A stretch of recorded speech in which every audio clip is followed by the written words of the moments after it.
Thoughts from the Trail. I'm Scott Anderson. Good morning from the trail. Last week, I posted a video called The Power of Creation. If you haven't seen it, I recommend pausing now, and if you're on Facebook, going to the link that I put in the text, or if you're watching this on YouTube, click in the upper right-hand corner of the screen to watch the video, and then come back and watch this one, because this one may not make as much sense without watching the first one.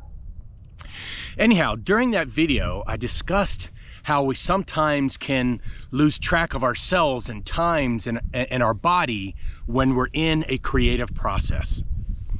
Well, since making that video, I have done some additional research, as I indicated I would in the video, and I found out something. I found out that the research shows that exactly what I was experiencing during those creative times was right. And in fact, I am going to read from the book that I've been reading that speaks specifically to this. So please allow me to geek out for you for just a moment, and I'm going to read an excerpt from that book.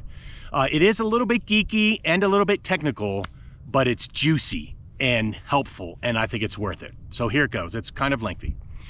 During the creative process, the frontal lobe, one of the frontal lobe's vital role is to make thought more real than anything else.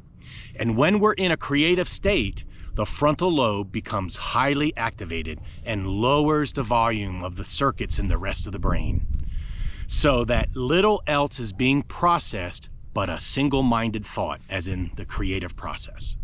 Since the frontal lobe is the executive that mediates the rest of the brain, it can monitor all of the geography of the brain. So it lowers the volume on the sensory centers responsible for feeling the body, motor sensors responsible for moving the body, association centers where our identity exists, and the circuits that process time. Pausing here from the reading just to say that's one of the key things, is that you notice that their time just fades away. So the frontal lobe does all that to quiet them down during the creative process. And if you recall, I already mentioned, I spoke about losing track of time, and it's just phenomenal. You lose track of time, and in some cases you have a transformation in the body. I'm going to go back to the reading now.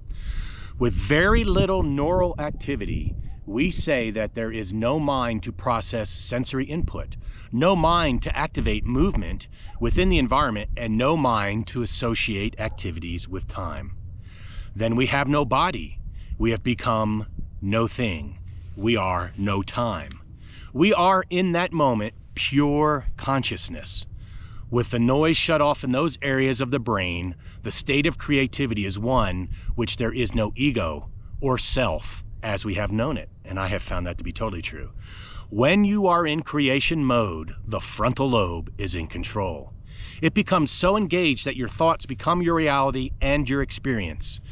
Whatever you're thinking about in those moments is all there is for the frontal lobe to process. As it lowers the volume from other areas of the brain, it shuts out the distractions. The inner world of thought becomes as real as the outer world of reality. Your thoughts are captured neurologically and branded into your brain's architecture as an experience. If you effectively execute the creative process, this experience produces an emotion, as you know, and you begin to feel like that event is actually happening to you in the present. You are the one with the thoughts and feelings associated with your desired reality. You are now in a new state of being.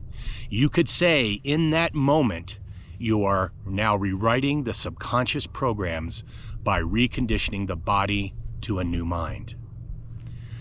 So there you have it. That describes what I was saying in very basic and poor layman's terms. The creative process is so powerful that it literally, physiologically, and psychologically can transform you into another state. I know for me, I love it when it happens. I love to create. Back in the day, my friends would always ask me why I didn't like to read books. And my answer was, I much prefer to write my own stuff than read someone else's. Now, that is not to say that other people's writing is no good, nor is it to say that my writing was good. It is simply to say that I thrive in an environment where I'm creating something versus consuming something. I want more creative power. Okay, enough of the silliness. I invite you to explore the creator within your being, and I can assure you that I will continue to explore mine. I hope this wasn't too geeky for you. May you be blessed as you consider these topics, and may I be blessed as well as I continue to ponder them. I'll see you next time.